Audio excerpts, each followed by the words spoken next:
சேலம் மாவட்டம் அரியனூர் பகுதியைச் சேர்ந்தவர் சின்னத்தாயி. 88 வயதான இவர் கணவர் இறந்து விட்டதால் தனியாக வாழ்ந்து வந்திருக்கிறார். இந்த நிலையில் கடந்த சில தினங்களுக்கு முன் சின்னத்தாயி வெகுநேரமாக வீட்டை விட்டு வெளியே வரவில்லை. இதனால் சந்தேகமடைந்த அக்கம் பக்கத்தினர் உள்ளே சென்று பார்த்தபோது அவர் கொடூரமாக வெட்டப்பட்டு இரத்த வெள்ளத்தில் கிடந்திருக்கிறார். உடனே காவல் நிலையத்திற்கு தகவல் கொடுக்கப்பட்டிருக்கிறது. இன்ஸ்பெக்டர் விதின்குமார் தலைமையிலான போலீசார் இந்த சம்பவம் குறித்து விசாரணையை தொடங்கியிருக்கிறார்கள்.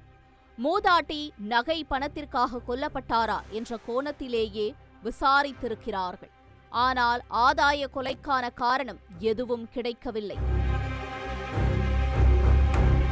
இந்த நிலையில்தான் அந்த பகுதியில் உள்ள சிசிடிவி காட்சிகளை ஆராய்ந்த போது அதே பகுதியைச் சேர்ந்த கிருஷ்ணபிரியா என்பவரின் மீது சந்தேகம் வந்திருக்கிறது. மூதாட்டி கொல்லப்பட்ட சமயத்தில் அவரும் அவரது மகனும் அவசரமாக காரை எடுத்துக்கொண்டு கிளம்பி சென்றிருக்கிறார்கள். மகனை காரைக்காலில் இருக்கும் உறவினர் வீட்டில் விட்டுவிட்டு அவர் மட்டும் திரும்பி வந்திருப்பது விசாரணையில் தெரிய வந்திருக்கிறது.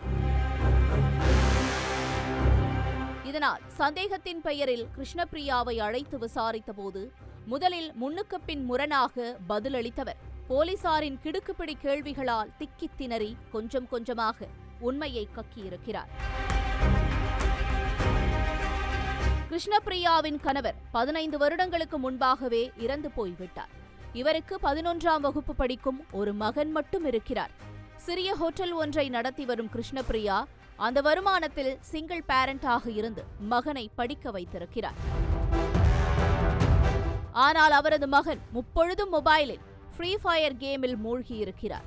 இதனால் சரியாக பள்ளிக்கு செல்லாமல் மட்டம் போட்டதால் அடிக்கடி பள்ளியை மாற்றி வந்திருக்கிறார்கள். இதையெல்லாம் பக்கத்து வீட்டிலிருந்து பார்த்த சின்னத்தாயி அம்மா கஷ்டத்தை புரிஞ்சு ஆதரவா இருக்கணும், ஒழுங்கா பள்ளிக்கூடத்துக்கு போகணும்னு புத்திமதி சொல்லியிருக்காரு.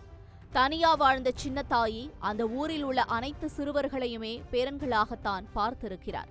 அப்படி ஒரு உரிமையில்தான் கிருஷ்ணபிரியாவின் மகனுக்கும் புத்தி சொல்லியிருக்கிறார்.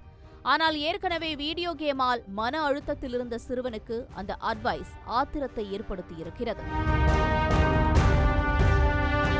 சம்பவத்தன்று இரவு வீட்டிலிருந்த கத்தி ஒன்றை எடுத்துக்கொண்டு போய் தூங்கிக் கொண்டிருந்த சின்னத்தாயை பலமுறை தலையிலேயே வெட்டி கொடூரமாக கொலை செய்திருக்கிறார். அதன் பிறகு எதுவும் தெரியாதது போல வீட்டிற்கு வந்த சிறுவன் சகஜமாக படுத்து உறங்கியிருக்கிறார். மறுநாள் காலை கொலை சம்பவம் குறித்து ஊருக்குள் பேசிக் கொள்வதை அறிந்த கிருஷ்ணபிரியா தனது மகன் எதையோ மறைப்பதை உணர்ந்து விசாரித்த போதுதான் உண்மை தெரிந்திருக்கிறது.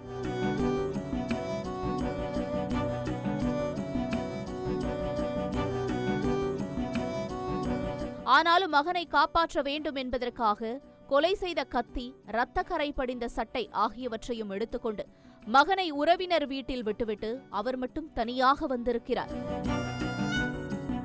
சிசிடிவி காட்சிகளை வைத்து போலீசார் நடத்திய புலன் விசாரணை தாயையும் மகனையும் குற்றவாளி கூண்டில் நிறுத்தியிருக்கிறது.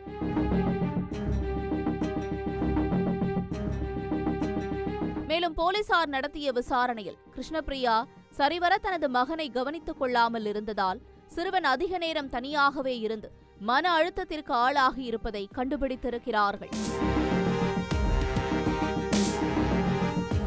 பெற்றோர் ஆதரவு இல்லாமல் போனதும் கொடூரமான எண்ணங்களை விதைக்கும் கொலைகளை அடிப்படையாக கொண்ட மொபைல் கேமும் இன்று ஒரு சிறுவனை கொலைக்காரனாக மாற்றியிருக்கிறது என்பதை யாராலும் மறுக்க முடியாது.